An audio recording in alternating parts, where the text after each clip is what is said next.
Հադևոս Ավետիսյան հաջորդ հարցի համար։ Պարոն Աղազարյան, մի ընդհանուր հարց տամ, մեկ-երկու կոնկրետ հարցեր։ Այդ ընդհանուրը հետևյալն է, այս ձեր խոսքից, վերլուծություններից, նաև նախքին ձեր այս վերջին հարցազրույցները լսելով գալիս եմ հետևյալ եզրակացության, դուք կարող եք կարճ պատասխանել այո ոչ, որ դուք փոշմանել եք, որ այս տարիների ընթացքում 2012-ից թե ինչ կոնկրետ անձի եւ իր հետ ճանապարհ եք անցել, ձեր ներդրումն եք բերել, որովհետեւ դուք հետո հասկացել եք, որ այդ ավելի շատ դրական չէր մեր երկրի իմաստով կամ բացասական եւ շատ ռիսկերով է լի այդ ձեր գործունեությունը մեր երկրի իմաստով, առաջիկա նաև զարգացումների իմաստով եւ հետեւաբար դուք փոշմանել եք եւ այս պահին առնվազն փորձում եք նաև ինչ որ չափով մեղմել այս իրավիճակը նաև ձեր անձը հարվածի տակ դնելով։ Ես ամենայն դեպս գոնե ես ոչ թե ասում եմ հավատում եմ դրան կամ ոչ, ես ասում եմ այդ տպավորությունն եմ ստացել։ Երկրորդ հարցս կոնկրետ գործին է վերաբերում։ Ես չհասկացա իմ այդ 23 միլիոն 23,000 դոլարի գործով կաշառքի ձեզ հարցաքննության կանչել են, այսինքն ձեզ հարցրել են ինչ ոնց, այսինքն այս process-ը, որտեղ հասկացա, որ ոչխարների գործով հարցաքննվել եք եւ այլն, process գնացել է, բայց այս 23,000-ի մասով ընդամենը ասեցիք կարճ, որ այդ մեղադրանքը ես ուզում եմ այդ հասկանամ այդ հարցաքննության, եթե կանչել են, ապա այս ինչ հիմա եք ասում, այդ ամբողջը ներկայացրել եք, որտեղ միջնորդության մեջ էլ, Տիկին Դատախազի ասացի մեջ էլ, ոնց որ թե այն չէր, ինչ որ դուք եք ներկայացնում։ Նա առիթ է, այդ ներկայացրեք։ Վերջից սկսեմ, պարոն Հադևոսյան, ուրեմն 23,000 դոլար ենթադրյալ կաշառքի գործով ես չեմ հարցաքննվել, չեմ կանչվել, այո, այդ ոչխարների գործով կանչվել եմ 2-3 անգամ, այս դեպքում ոչ մի անգամ չեմ կանչվել եւ իմ համար ասենք անակնկալ էր առավելևս նորից եմ ասում որ ես ժամանակին ինքս եմ դիմել այդ անհանգստությունները ունենալու այդ ամեն ինչը բարձվի եւ ես գործ եմ ունեցել փաստորեն մի մարդու հետ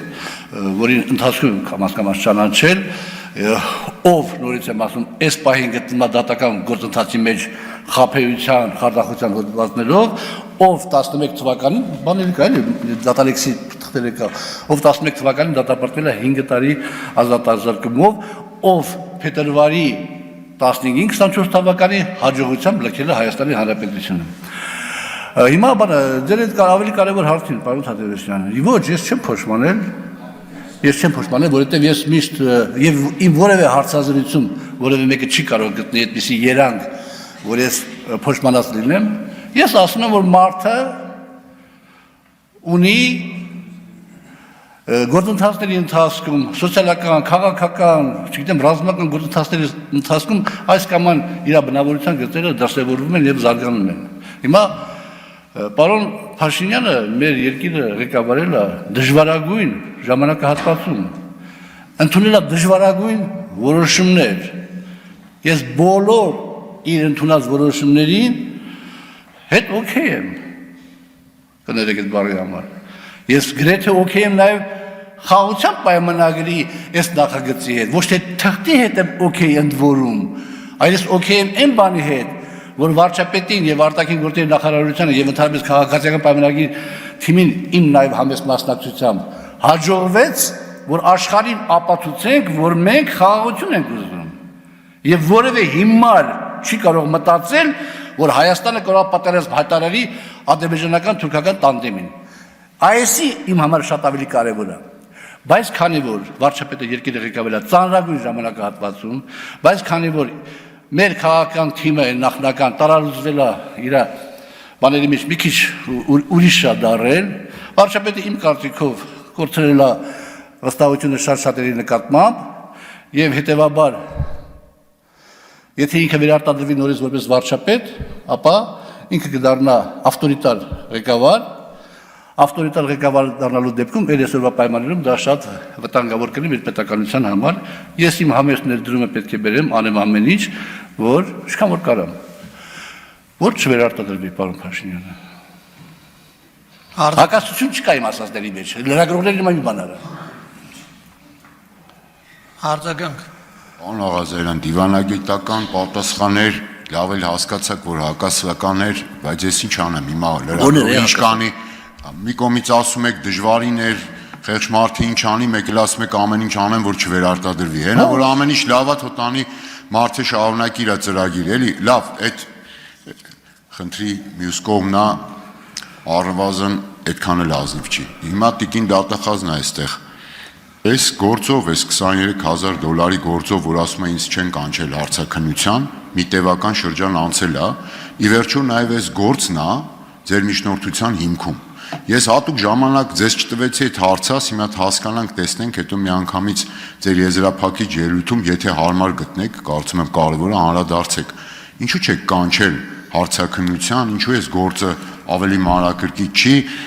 թե ասենք օրինակ մենակ այն նախորդ գործը լրիվ բավարար էր, այս մեկն էլ տենց ոնց որ մի քիչ հետը թողը տենց համեմունք լինի, բերենք։ Եվ վերջում հազար ներողություն ավարտում եմ, տեսեք, պարոն Աղազարյան, քիչ առաջ շատ վտանգավոր բան ասեցիք, չնայած ձեր անձի հետ կապված։ Ասում եք իրավաբան չկա,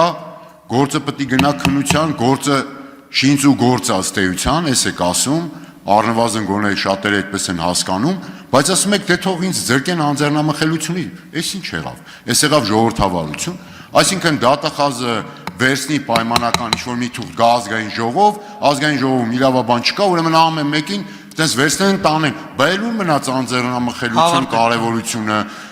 ժողովրդավարությունը, մեկելը, մյուսը։ Պարոն Թադևոսյան, ես շատեցի ազգային ժողովի իրավաբաններ չկան։ Հավատիսյան։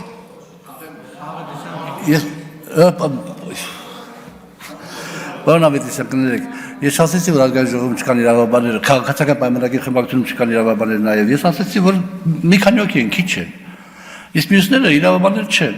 եւ շատ դժվար կա, ես ինքս 20 անգամ կարդացել եմ այս բացատրուկը, չեմ հասկանում, որից հետո, որ հստակ բաներ ասեմ, հետևաբար ես համարում եմ, որ տրամաբանական կլինի, եթե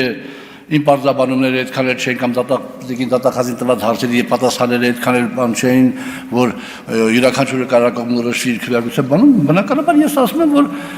քաղաքացիական պայմանագրի խմբակցության անդամներից ես որևէ մեկից չեմ լեղանա, եթե ինքը քվեարկի միջնորդությունը հարգելու իմաստով, այստեղ հակասություն չկա, բացարձակ հակասություն չկա, շնորհակալություն։